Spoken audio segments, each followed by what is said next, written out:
¿Qué tal? Yo soy el pastor Vladi. Estoy muy contento de darles la bienvenida a otro estudio de la porción semanal. Hoy estamos llegando a la porción Ha'azinu, que hemos traducido por hacer oídos, hagan oídos, ya cuando se conjuga en el verbo plural de la segunda persona. Pero muy contento de recibirlos y también ya muy contentos de ir cerrando este primer círculo del primer año de las porciones semanales que hemos ido estudiando semana a semana.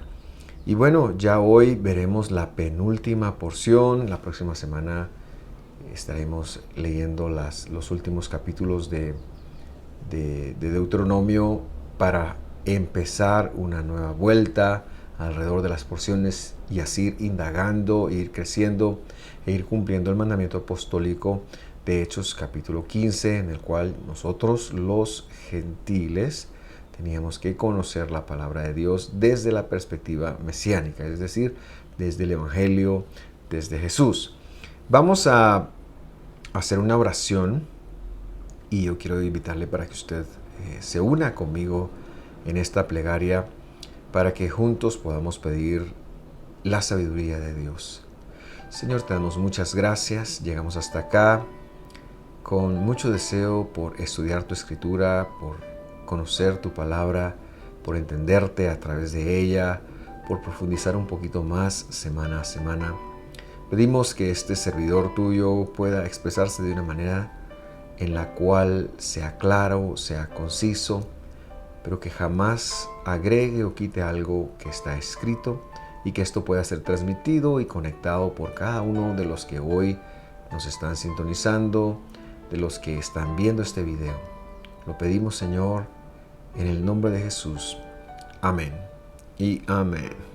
Muy bien, vamos a empezar entonces como siempre con la pequeña introducción que nos gusta hacer siempre. Y es que la semana pasada vimos la porción de Vayelech, recordará usted, y aprendíamos ahí que Dios mismo será quien irá frente a la tierra, pero en una designación divina, Él presentó a Yoshua o a Josué, como lo traducen, como la evidencia o el delegado de ir delante de Dios, pero que supieran ellos que aunque fuera un hombre, sería el Dios mismo el que iría delante de ellos. Y aterrizamos en el hecho de que este era un tipo de Jesús en el futuro, del verdadero Yeshua, quien era el único que podría dar la herencia, el reposo y sobre todo en la Jerusalén celestial, tal y como está prometido y está escrito en varias porciones de la Escritura. Josué entonces, el ayudante de Moisés, era un siervo un tipo, perdón. El siervo de Moisés era un tipo del Jesús, del Yeshua que vendría más adelante. La porción Ha'azinu, que es la que nos compete el día de hoy, es solamente el capítulo 32, desde sus versículos 1 hasta el versículo 52, y tiene como subtemas dos cosas básicamente. En primer lugar, este cántico de Moisés y luego la predicción de la muerte de Moisés, es decir, tú morirás, no pasarás. Eso se habla en los últimos versículos de esta porción. Ahora, vamos a empezar con algo en mente, y es que este canto profético que se va a expresar ahora debe entenderse en el marco de la porción anterior. ¿A qué me refiero? La porción anterior ya ha dicho que en los postreros días, y se ha situado entonces en los días hacia el futuro. Ahora, ¿cuáles son esos escenarios, ese escenario de los próximos días en los cuales hay que leer esta misma porción? Es decir, entender, este cántico va a pasar en los días postreros porque el capítulo 31 de hecho ya habló de esos días postreros, de lo que iba a suceder en los días postreros, y el cántico viene a ser un complemento. Ahora, en hebreo, días postreros se dice Aharit Hayamim. También se ha traducido como la posteridad de los días, Pero lo que tenemos que conectar nosotros es que se refiere a la era mesiánica, a la época mesiánica, es decir, a partir de que el Mesías viniera y que Él cambiara cómo se entendería la Biblia, cómo, no cómo estaba escrita, porque jamás cambió eso, pero que a partir de Él ahora la escritura tendría que ser entendida todo y la escritura tendría una unidad con el Evangelio, y que empezó algo que en la iglesia cristiana nos empezamos a apartar de esto tan solo 150 años después, pero que, bendito sea el Señor, estamos regresando a este entendimiento. La era mesiánica entonces comprende desde el momento en el que Jesús aparece en la escena, su ministerio, su obra redentora y su resurrección. Y a partir de ahí empiezan la época mesiánica. Esto lo podemos verificar en el Evangelio, porque en Hebreos capítulo 1, versículo 1 dice así: Dios, habiendo, es decir, Elohim, la plenitud de los atributos, habiendo hablado muchas veces y de muchas maneras en otro tiempo a los padres por los profetas, versículo 2, en estos postreros días también nos ha hablado por el Hijo, al cual constituyó por heredero de todo, por el cual asimismo hizo los siglos. Entonces señalamos que el versículo dice en estos postreros tiempos, es la misma rango de tiempo que Deuteronomio 31 ya ha hablado y que se aplica al 32, que va a ser lo que vamos a estudiar. Y dice que ha hablado por medio del Hijo, es decir, que ahora la comunicación viene por el heredero activo de Dios, y de hecho dice que le constituyó heredero. Pero lo que tenemos que entender es que no era un ente separado, sino era el mismísimo Dios tomando la forma disminuyéndose, tomando una forma de hombre, que Él iba a ser un heredero de todo. Ahora, ¿qué tipo de heredero? ¿Será que Él va a recibir la herencia? No, sino que es un heredero activo. Si la palabra en castellano existiera, sería un heredador, es decir, alguien que viene a repartir la herencia. Entonces, ese es el tiempo del que estamos hablando. Moisés estaba cantando y profetizando de las cosas que también sucederían después de la venida del Mesías, en lo que Él regresa. Y ahora sí, vamos entonces al primer versículo de nuestra porción, Deuteronomio 32, 1, y dice así: Hagan oídos cielos, que yo voy a hablar, y escuchará la tierra los dichos de mi boca.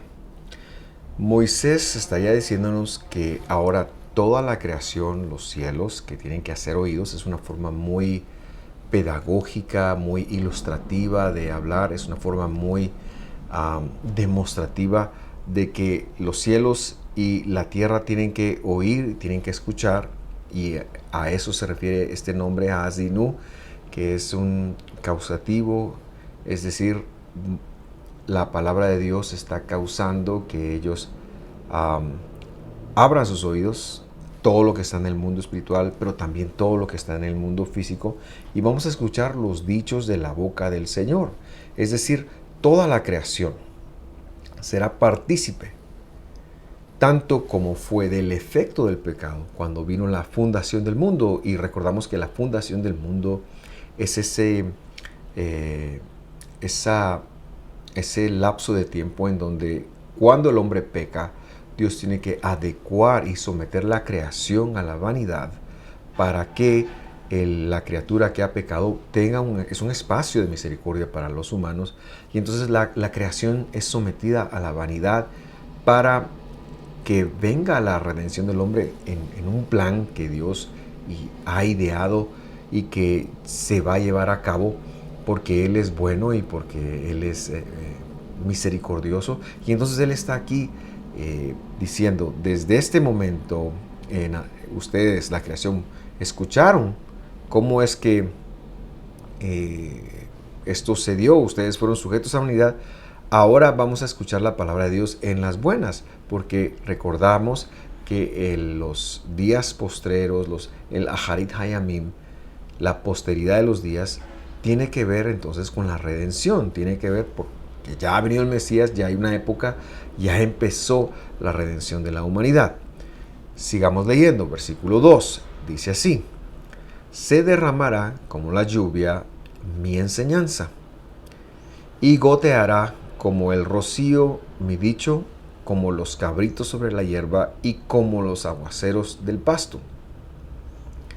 Si en algún momento fue importante hacer uso de nuestra imaginación para ver cómo la lluvia cae en nuestro país, estamos terminando la época lluviosa del año en Guatemala.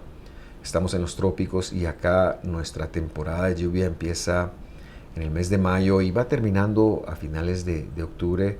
Y este invierno, así le llamamos nosotros, ha sido bastante copioso, ha sido con muchísima lluvia. Pues el observar cómo cae esa lluvia, así está cayendo la enseñanza del Señor. Y el rocío, cómo se puede ser derramado sobre los cabritos que están en la hierba, comiendo la hierba, y los aguaceros sobre el pasto. Es una idea muy pedagógica para que nosotros conectemos que la palabra de Dios también cae sobre nosotros de esta forma. Y esto se da a pesar de que este cántico es una advertencia a la dureza que los redimidos de Dios, aún en la posteridad de los días, no fueran conscientes de que Dios está vinculado con su creación, no fuéramos conscientes del hecho de ese maravilloso evento que se dio cuando Dios en todo su esplendor se disminuye a sí mismo, toma forma de hombre y viene a salvarnos. A pesar de que la humanidad cada vez es menos consciente de lo que Dios ha hecho por ella, y cómo se empieza a sacar a Dios de lo cotidiano, a pesar de eso, Dios sigue hablando y Dios sigue estando presente, y estamos en tiempos en donde la redención ya ha empezado. Lo digo porque ya la vida eterna de Jesús, es decir, la vida eterna de Dios, es un don que se ha entregado a aquellos que han sido salvos por Él. Albert Einstein, un famoso científico del siglo XX, lo expresó de una forma muy interesante. Él dijo: hay dos formas de ver el mundo. Una es que todo es un milagro y la otra es que nada es un milagro. Nosotros queremos señalar, basándonos en este versículo 2 de la lluvia, de la enseñanza, de los cabritos, de la hierba, del pasto, de los aguaceros sobre el pasto, queremos señalar de que Dios está detrás de cada uno de los detalles de la vida. El hombre piensa que es independiente y el hombre piensa que tiene libre albedrío. La Biblia enseña que si un hombre no sirve a Dios, está sirviendo a la concupiscencia de su propia carne, es decir, al enemigo. Y que cuando uno es restaurado en las cosas de Dios, ahora nos toca servir a Dios. Dios está vinculado en todo y ya Dios sabe el futuro. Por lo tanto, no nos estamos inventando nada nuevo. Por lo tanto, no es que estamos creando algo nuevo. Dios sigue controlando las cosas, conoce las decisiones que vamos a tomar, y cuando quiere cambiar el rumbo de nuestra vida, Dios nos induce con amor al arrepentimiento, nos induce a cumplir los mandamientos. Pero esto no es idea nuestra. No es que de pronto yo pueda decir: hoy voy a servir a Dios, sino que esto es un llamamiento que Dios da. Por supuesto que en el escuchar nosotros de Dios, veremos bendición y veremos la retribución de los mandamientos, primero en esta tierra, por supuesto, pero también en el mundo venidero. El versículo 3, para que sigamos leyendo, dice: porque el nombre de Adonai, del Yud He Vav Hei, le puse yo ahí, de Jehová, dirían las Biblias de Reina Valera, yo invocaré. También se puede entender esto por convocaré. Y luego dice: reconozcan la grandeza del Dios nuestro. Este versículo entonces nos da para dos comentarios que quiero hacer. Bueno, da para muchos más, pero yo he pensado en hacer dos. ¿Cuál es el nombre a que se refiere? ¿Cuál es el nombre de Adonai al que se refiere? Tenemos que llevarlo a la última consecuencia. Como hemos visto en algunos otros estudios, el nombre de Adonai, el nombre de Dios, lo que le llaman el nombre de las cuatro letras, es un nombre de cuatro consonantes, Y, H, W, H. Para nosotros no tendría ninguna pronunciación y de hecho nadie sabe cuál es la verdadera pronunciación por mucho que coloquen ahí cualquier otro nombre. Pero este nombre tuvo una evolución, es decir, este nombre tuvo un avance en los planes de Dios. Y cuando Dios lo consideró necesario, Dios dijo, yo mismo me voy a presentar a salvarlos, como estaba profetizado en Isaías. Y cuando Dios decide venir en el tiempo justo que Él decide venir a presentarse, hace su entrada con un anuncio de un mensajero de Dios, cuyo nombre era Gabriel, que habló con el Padre terrenal de Jesús, con el hombre que Dios usó para estar con los primeros años de Jesús, pero que no era su hijo biológico. Hemos de decirlo, tampoco lo era de Miriam, de María, sino que fue un ciboto colocado en el vientre de ella misma. Cuando Dios manda el mensaje de cuál va a ser el nombre ahí, el Señor le dice por medio del ángel a Yosef que el nombre será Yehoshua. Yehoshua. Y ese es un nombre compuesto, en el cual encontramos las cuatro consonantes, porque en el nombre original de Dios pues hay dos consonantes hay una consonante que se repite, usted verá, es un YHWH, la H se repite dos veces. Pero cuando vemos el nombre de Jesús, de Yehoshua, están las consonantes, todas las consonantes del nombre inefable, el nombre de Dios. Y este nombre quiere decir YHWH, salva, es un nombre compuesto, está el verbo salvar y están los caracteres del nombre de Dios. Por supuesto, a nosotros ese nombre ya no nos llegó así, sino que en castellano nos llegó como Jesús. Pero cuando analizamos la trascendencia o lo que este nombre quisiera decirnos, amamos el nombre de Jesús, por supuesto, pero no encontramos en castellano o en inglés o en cualquier otro idioma que no sea el idioma receptor, no encontramos la riqueza que sí encontramos en su nombre original, que luego de un viaje por el arameo, el griego, el latín, nos llega a nosotros como Jesús, pero que en su idioma natural, y por eso es muy necesario estudiar la Biblia en sus idiomas originales, quiere decir Adonai salva. De tal manera que cada vez que alguien lo pronunciaba, al igual que a Josué, el siervo de Moisés, estaban anunciando la salvación de Dios. Y cuando él mismo viene y toma el personaje, toma la forma de hombre, que he de decir, la forma de hombre, no el personaje, la forma de hombre, y empieza a desarrollarse aquí en la tierra, crece y empieza a desarrollar su ministerio hasta el día en que fue recibido en el cielo. Ese llamarlo a él, Yehoshua, Yud-He-Vav-Hei, YHW salva, no era otra cosa que más que la personificación de lo que Dios había estado anunciando. En ese orden de ideas, el Evangelio, en el capítulo 2, versículo 9 de Filipenses, agrega, por lo cual Elohim. Yo no he querido colocar ahí la palabra Dios, porque nuevamente no nos dice tanto como la palabra Elohim. Cuando vemos la palabra Elohim ahí, se está refiriendo a la plenitud de los atributos de Dios. Aquello que no podía tener contacto con el hombre porque era tan santo, tan grande, que destruiría al hombre. Por lo cual Dios, Elohim, es decir, la plenitud de los atributos, elevó ¿Qué cosa? A Jesús, a Yehoshua, lo ensalzó a lo sumo, dice, y le dio un nombre que es sobre todo nombre. Esto quiere decir que Yud-He-Vav-He salva, que YHWH salva, es decir, Yehoshua, lo que nosotros conocemos por Jesús, está en la Escritura sobre cualquier otro nombre.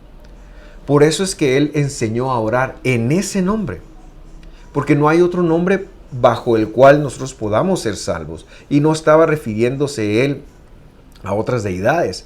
No, Él estaba hablando del Shaddai, Él estaba hablando de Elohim, Él estaba hablando de los nombres de Él, pero que ahora este nombre está encima de todos los demás nombres, porque este es el nombre que provee salud, que provee salvación. Cuando nosotros nos arrepentimos en ese nombre, cuando nosotros somos conducidos a confesar nuestros pecados en ese nombre, ese nombre que está por sobre todos los otros nombres que han sido revelados, ese nombre, Dios opera en ese nombre.